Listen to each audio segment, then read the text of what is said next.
Rise and shine with global entertainment news, Morning Buzz. I am your host, Bella, ready to kickstart your day with all the fresh news and stories.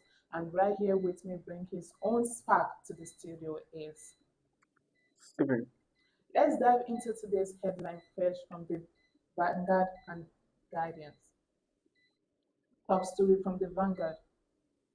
Social outcome of the reform have been very devastating. Muda Yusuf. The cost to the economic was very high because of the impact on the cost of production. The social cost was also extremely very high because of the impact on the lives of the people. And political cost was also very high because the government became very unpopular. Moda Yusuf, President Bola Tinubu mid-term economic scorecard has been described as devastating, especially in its social outcome. This formed the kernel of the submission by Dr. Moda Yusuf, an eminent economic and founder CEO of the Centre for the Promotion of Private Enterprise at the Vanguard Conference Hall section on Tinubu midterm.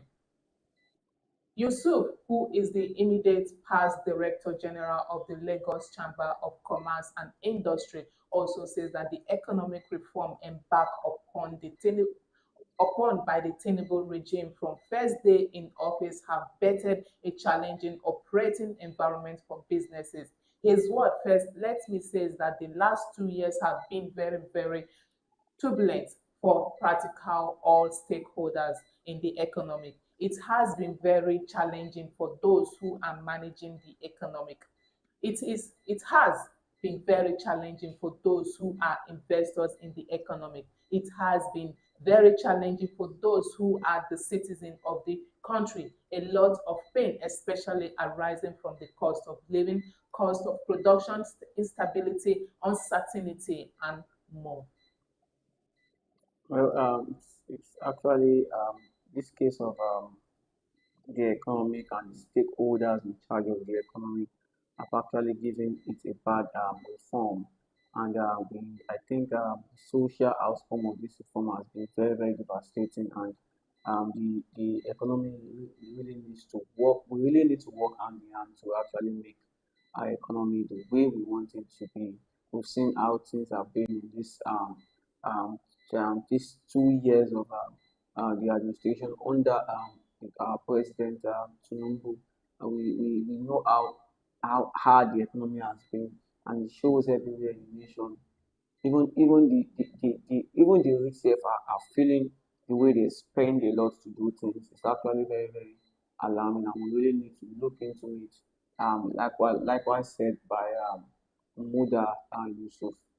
Well, that is exactly what we are already hoping on because right now a whole lot has been arising since here the let me say since the first term of the president in the quite how will I say it Asurok, and then it's really something that I expected him to like could have come up with a solution by now, not for us to keep on facing the same challenges for his 2 years in seat.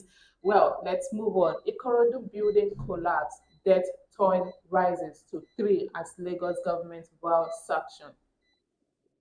The two-story building structure still under construction came down at about 2 p.m. on Tuesday. Rescue worker recovered the lifeless body of one construction worker shortly after the incident. By Wednesday morning, two more fatalities were confirmed, two adult male and a teenage girl, bringing the total to three.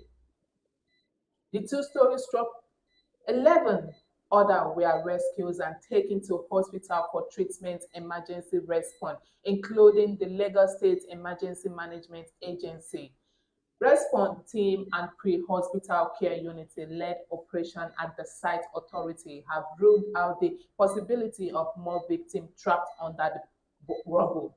The permanent secretary of the LASEMA, Dr. Femi Oke Osinayotulu, attributes the collapse to negligence and the use of substandard material, adding that the property lacked the necessary building approval.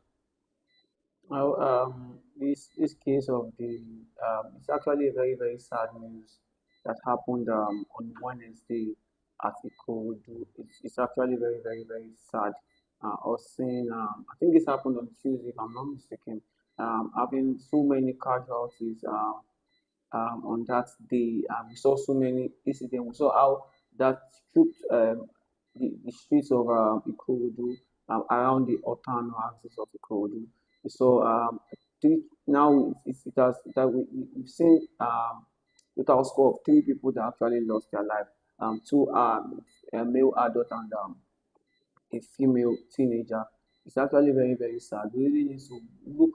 And like I said, this we think we had issues of story building collapse. I think 2 months ago, where we spoke about incidents like this, and we really need to have this probably a seminar to awaken people to let them know how um, Dangerous at dangerous most of these architects, most of these builders, developers, they have more to talk about these things. You see people using less materials to build houses, and when we have rainfall like that, it weakens buildings the foundation and and all that.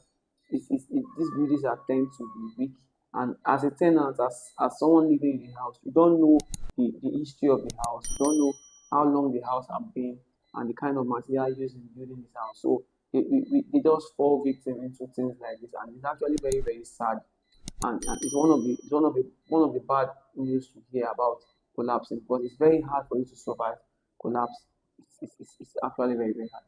Well, I think that Lagos has had a high score of building collapsing recently, and I feels like the Minister of Environment and also for housing as well needed to actually look into this thing because a city like this cannot be having a high record of building collapsing here and there. If it's not in Lekki today, it's going to be around Osho, it's going to be around Ikurudi, and then it's really alarming. It's going to be making people to be scared these days to on how what the house they are going to be renting or purchasing. Well, let's move on. Tinubu midterm assessment, unfulfilled promises or dawn of renewed hope. The test of our progress is not whether we add more to the abundance of those who have much. It is whether we provide enough for those who have too little. Late American President Franklin D. Roosevelt, expressing his unusual empathy for the suffering masses during the New Deal era, meant to caution the effect of the Great Depression. Time heals. By noon today, it will be exact 731 days, 2 years since President Bola Tinubu shook the nation to its very foundation and shocked fellow countrymen with the statement subsidy is gone.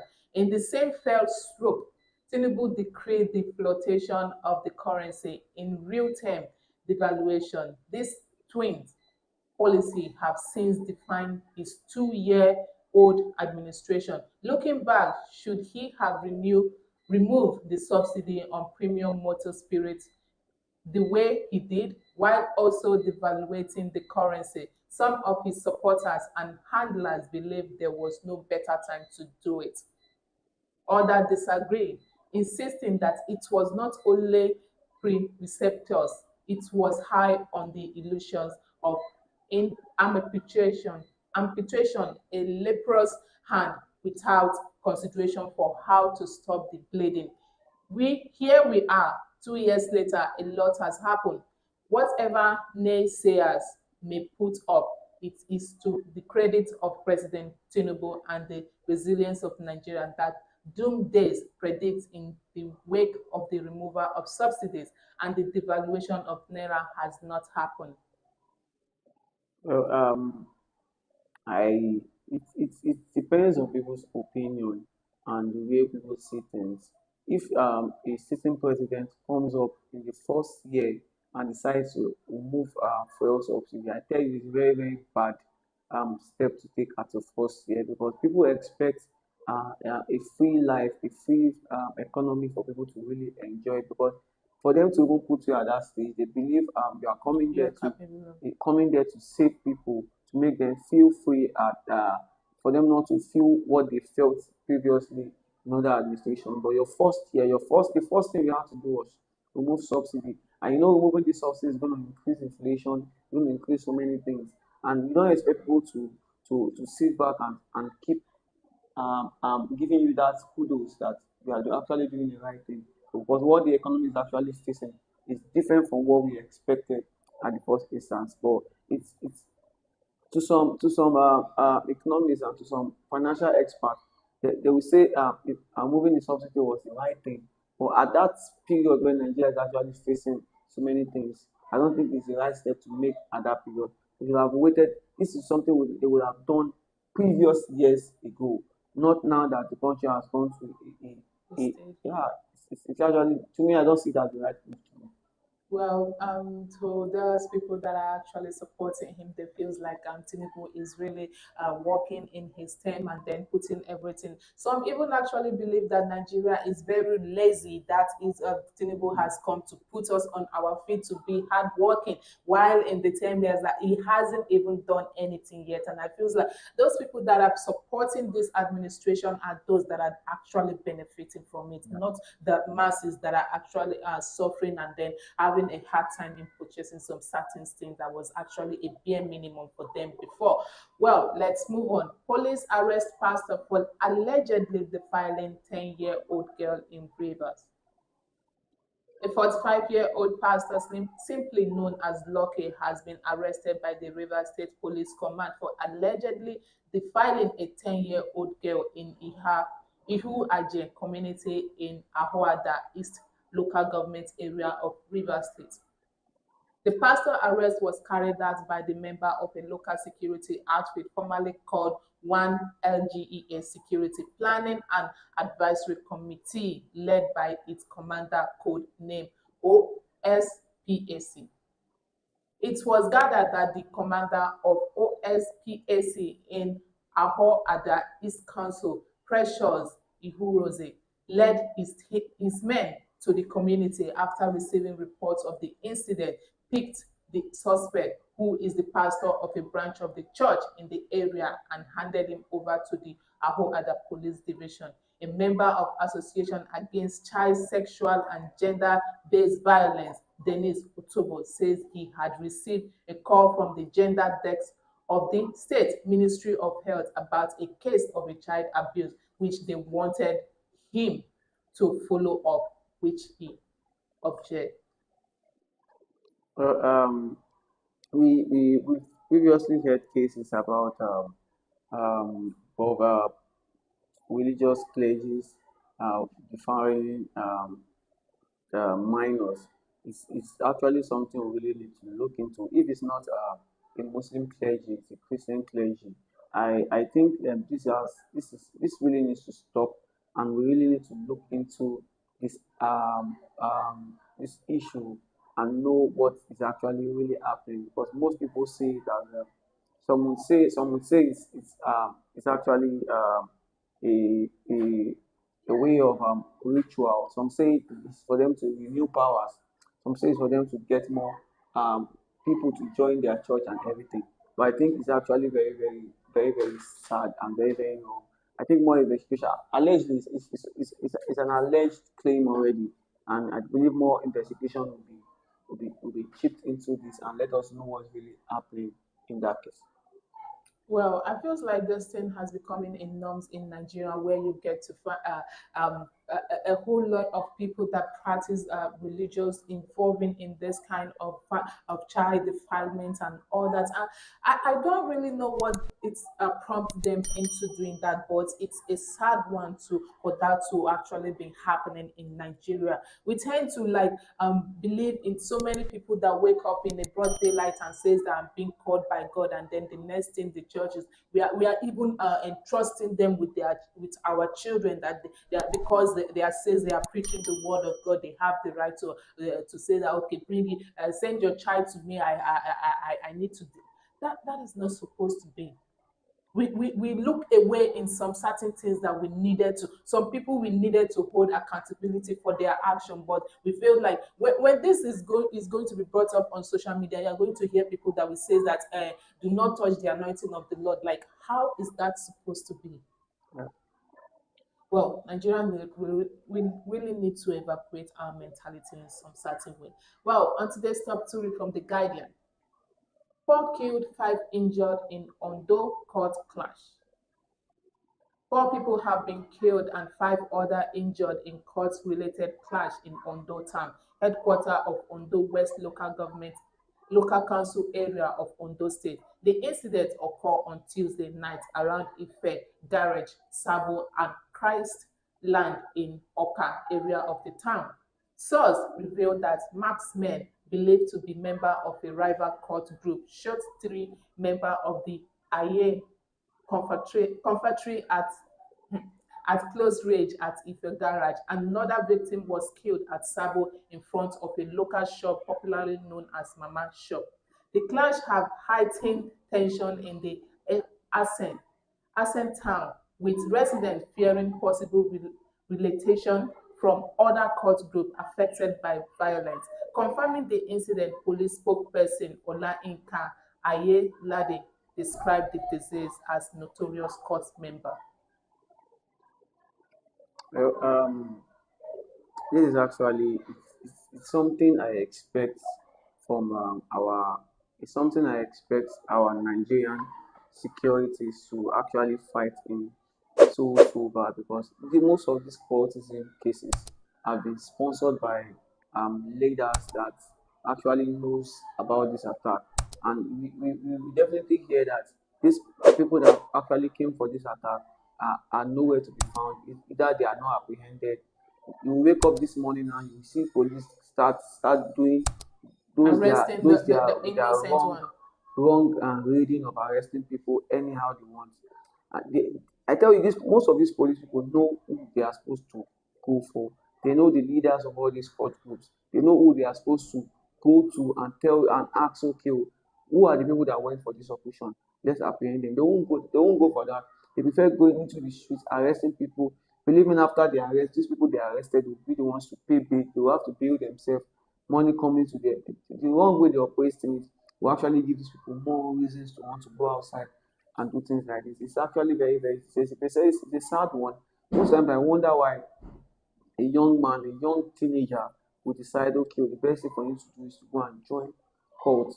And I don't. So there was a time I even asked myself, are they actually being paid salary for these things? Well, Because some of them just believe it's probably because of the power, to feel big in the society, to feel respected in the to be society, feared. to be feared and everything. To me, I think if after doing this and your life is not secured, what's the essence of doing it? That is the sad one. These same people now that were this area confraternity that were actually killed, I tell you, tomorrow morning we hear that they also retaliated, and this keep going on and going on and going on. So when they call probably peace talks to reduce everything, it's actually very bad and sad to hear cases like this still happening in the country. Well, I would say that this thing has to, when the other countries are actually developing, I feels like Nigerian is still falling behind because I don't understand the reason why that in the 20s we are still hearing about court clash and all that. And I feels like the leaders are actually involved of using those cultists and all that for fighting for political powers and all that. Well, let's move on. Horiwa Sarah fled Tinubu $21.5 billion loan plan, urged mass rejection. The Human Rights Writers Association of Nigeria has condemned President Bola Tinubu's request for legislative approval of a $21.5 billion foreign loan and 785 billion in domestic bond, describing it as a reckless and destructive plan that will plunge Nigeria into deeper economic tunnel. Similarly, Similarly, the Socio-Economic Rights and Accountability Project, (SERAP), urged the National Assembly to reject Tinubu's $24 billion loan request. However, federal government clarified that the external borrowing component of the 2025 budget, valued at $1.23 billion, had yet to be assessed and it's scheduled for disbursement in the second half of the year. This was in response to the formal request Tinubu submitted to the National Assembly on Tuesday, seeking approval for the 2024-2026 external borrowing rolling plan. Well, I think we spoke a little about this yesterday. Saying our government keep borrowing money and borrowing without Any plan for it? we our I think our debt now is over 180 million Exactly. 80 billion dollars, I No guess. trillion. That's a naira. Yeah. $80 billion. I tell you, I think this is actually it's actually huge. We don't even have a means of paying these loans back. We keep borrowing while we are not returning. I think the way things are going, we just wake up one day and see that our country has actually been sold out because things this money we are actually borrowing, we are not seeing where this money is going It's to. going We are into not seeing the impact of this money in the society. Our roads are seen the way they are. Our economy is seen the way they are. the schools, the The health care, infrastructures and everything, even the the healthcare, security. everything. Security is not even to write home about. We are not even seeing where this money is actually going to, and we are asking for another $21.5 billion loan again. It's actually huge. It's a huge amount of money, and I think the Sarah for them to play against this Request. loan plan, I think is actually the right thing. The money we actually borrowed within 2 years, we borrowed over $180 billion. Where is this money going to? Let's see what we've done with this money first before we even acquire another loan. Well, I'm still trying to wrap my head around it when it comes to his 2 years term in the Aso Rock Villa, and then there's still absolutely nothing to show for it. But when it comes to loan, you see how eager he is to actually requested for that from the National Assembly, and then I feels like, well, is it the money that he come into the presidential seat to actually acquire and accumulate, or it was the work that he says that he have the renewed hope that he says he wanted to do that he's actually doing? Because for the past 2 years, if there is any working or any working leader that feels like he have a better things to do for Nigeria, you could have seen the improvement for the past 2 years. But instead, we are soaking more into deflation and all that economic insecurity every day. Imagine student that is writing WAEC are using their phone torchlight to write WAEC. The last time they dragged the JAM official, and this time they're still going to be dragging the WAEC. What is actually happening in Nigeria? No improvement at all. Nothing to write home about. And now he's writing for another 20. God, I think we are lost in this one. Well, let's move on. Oyo shot Catholic Church over violation of environmental law. Shut down St. Mary Catholic Church, Okay Hare, Ibadan, for violating several environmental laws arising from its dilapidated toilet facilities that have caused air pollution and sewage overflow in the area. The Commissioner for Environment and Natural Resources, Sheung Ashamu, says the situation contravenes the state environmental regulation and required urgent intervention to prevent potential health hazard. Ashamu described the situation as public health emergency, stressing that urgent action was necessary to avert a potential outbreak. We cannot afford to wait for more casualty before responding. Preventive action is our priority, he stated.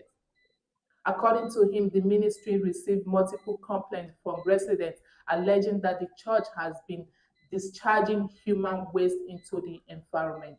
He says that officers from the ministry, upon inspecting, observed visibly sewage discharge and a strong foul odor, which prompted the insertion of formal notice to the church on Monday. Issuance. Well, I think it's actually very Sad. it's, I won't say it's a really sad one. I would say it's actually very disgusting to hear that It should. a church actually discharging waste in the public. Because I am actually used to that word saying cleanliness is actually Close close to to godliness. godliness. So if we keep having issues like this, uh, I think more investigation really needs to be really needs to under they really need to undergo more investigation in this. for us to really know if it's actually coming from the church. It might be from public people around the church because But the sewage is actually affected of because I think that it has already been overfilled and then it's leaking out. I it's this is something that happens. It can happen anywhere. It can happen anywhere in the society. But in the aspect of the church, I think the church authorities really need to look into this aspect and let us know where this fault is coming from. And shutting down the church is not even, for me. I don't see it as a necessary action to take. Shutting down the church is not going to remove the order away from there. What we expect the authorities to do is to probably sanction the church to be able to do it effectively. Let's just work on the order, work on the environment first rather than shutting the church won't stop the order from going around. Well, talking about shutting the church, I feels like this time around, Nigerian security personnel and whoever that is going to be involved in the environmental management, it feels like this is the best action could be taken because if this thing has to be done every time to prove that there is law in the country, people are going to start abiding to it. If you are saying that shutting the church does not stop the order to keep coming out, it's going to continue from people going to church that they're still going to keep on using it. So shutting down the church is going to show us that there is law and everyone needs to abide to it. If you are not doing it properly, it's the same thing that is actually they are complaining about in Lagos that everywhere you go in Lagos is stinking. And if this Ibadan is not taking action, then you're going to go there and experience the same thing there. So let the law be abided by it. Well, we have come to today's show. We have come to the end of today's show. Thank you for joining us and being your host, Bella. So be sure to join us again tomorrow. Don't forget to like, share, and subscribe. And until next time, have a blessed and lovely day. Bye.